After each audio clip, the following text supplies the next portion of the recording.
Assalamualaikum warahmatullahi wabarakatuh. Apa kabar anak-anak? Sehat kan? Ibu berharap kalian selalu dalam keadaan sehat. Ibu berharap kalian dalam keadaan sehat dan selalu dilindungi oleh Allah Subhanahu wa taala. Anak-anak soleh dan soleha, hari ini kita akan belajar tentang indahnya kebersamaan. Baiklah anak soleh dan soleha, sudah siap belajar hari ini? Video pembelajaran kali ini kita akan belajar tentang keanekaragaman budaya bangsaku. Jika kalian mendengar kata keberagaman, apa yang terlintas di benak kalian? Ya, keberagaman berarti kita adalah beragam. Benar, anak soleh dan soleha. Tujuan dari pembelajaran kali ini diharapkan nantinya kalian dapat menyebutkan keberagaman yang ada di lingkungan sekolah maupun di lingkungan keluarga. Tujuan yang kedua yaitu mengidentifikasi gagasan pokok dan pendukung dalam suatu paragraf. Jadi disimak baik-baik pembelajarannya ya. Bu Guru punya beberapa gambar yang harus kalian amati. Kalian lihat baik-baik gambarnya. Sudah siap? Ini gambarnya. Nah, gambar apa itu ya? Ada yang tahu tidak? Disimpan dulu jawabannya. Bu Guru punya gambar berikutnya.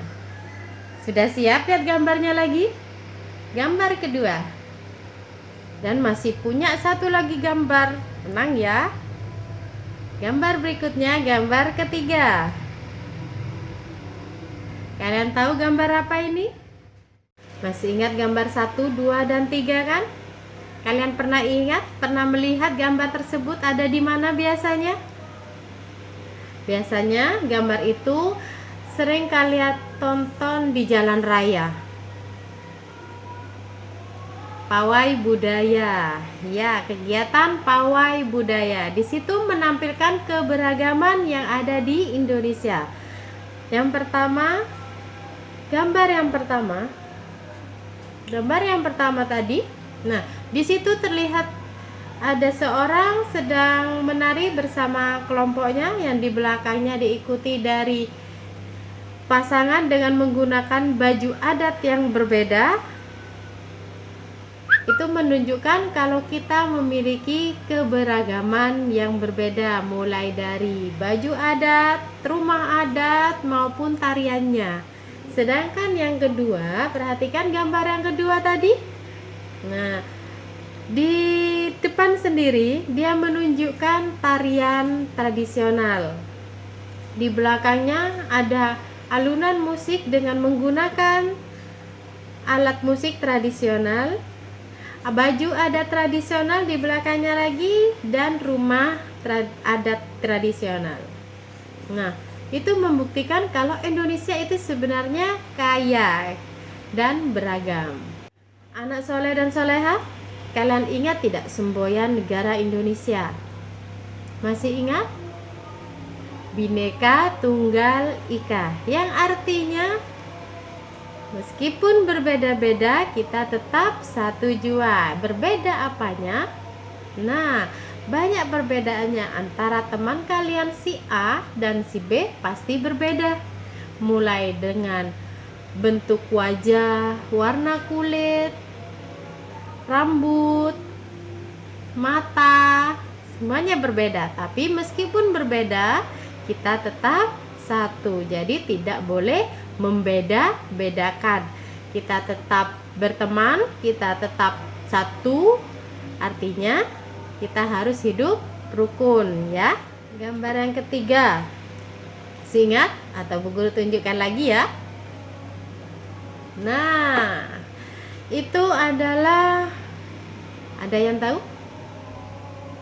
Ya, itu adalah gambar wanita Bali. Dia sedang menari gambarnya ya.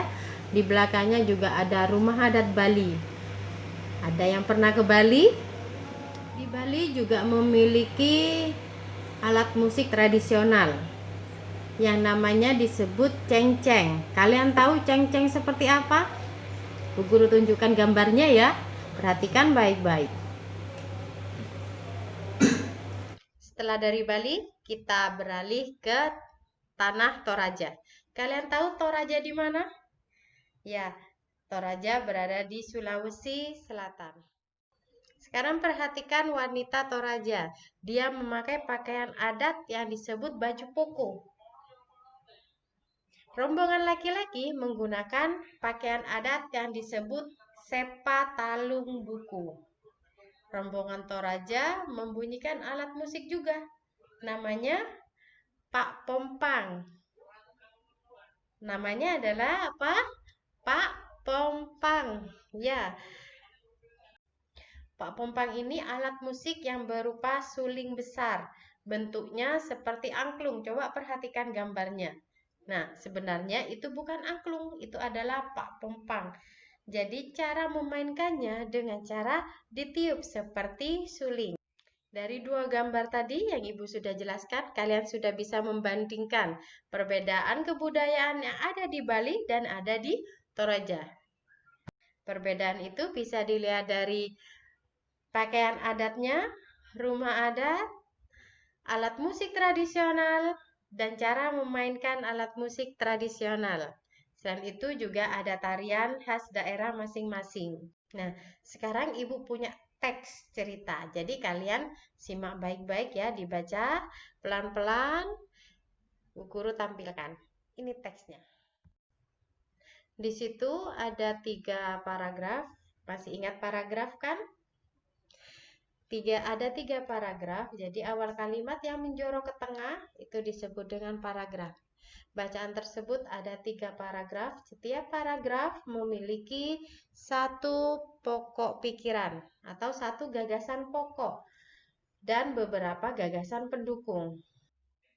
Gagasan pokok atau disebut dengan gagasan utama merupakan ide dasar atau sebuah inti pembahasan yang tertulis di dalam paragraf. Sedangkan gagasan pendukung adalah gagasan atau ide yang menjelaskan gagasan utama atau ide pokok. Nah, dari penjelasan Ibu tadi tentang pengertian tentang gagasan pokok, gagasan utama, dan gagasan pendukung sudah paham ya. Sekarang kita praktekkan untuk menentukan mana yang disebut gagasan utama dan mana yang disebut gagasan pendukung.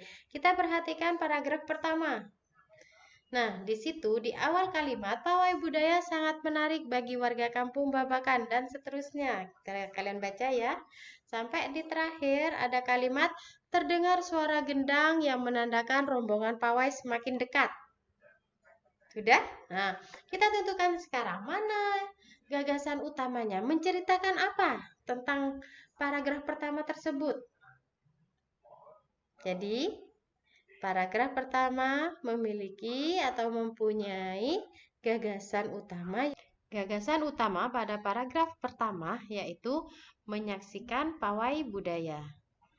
Gagasan utama tersebut berada di kalimat utama yang berada di awal kalimat, yaitu pawai budaya sangat menarik bagi warga kampung Babakan. Nah, anak soleh dan soleha, kita sudah belajar dari depan ke belakang, sudah selesai dari awal sampai akhir. Yang pertama, kita tadi belajar tentang keanekaragaman budaya. Kita mencontohkan Bali dan Sulawesi Selatan, yaitu tanah Toraja. Di situ kalian bisa membedakan mulai dari agamanya, mulai dari baju adatnya, mulai dari tari tradisionalnya, dan rumah adat tradisional atau yang lainnya, alat musiknya apa, kalian paham ya. Terus yang kedua kita belajar tentang gagasan pokok dan gagasan pendukung. Jadi apa yang dimaksud gagasan pokok, apa yang dimaksud gagasan pendukung, kalian pasti sudah tahu karena kalian anak-anak hebat, anak-anak cerdas, anak-anak luar biasa. Nah, anak-anakku yang soleh dan soleha, kita tetap selalu bersyukur. Kita akan bertemu kembali nantinya di lain kesempatan. Bu Guru pamit. Assalamualaikum warahmatullahi wabarakatuh.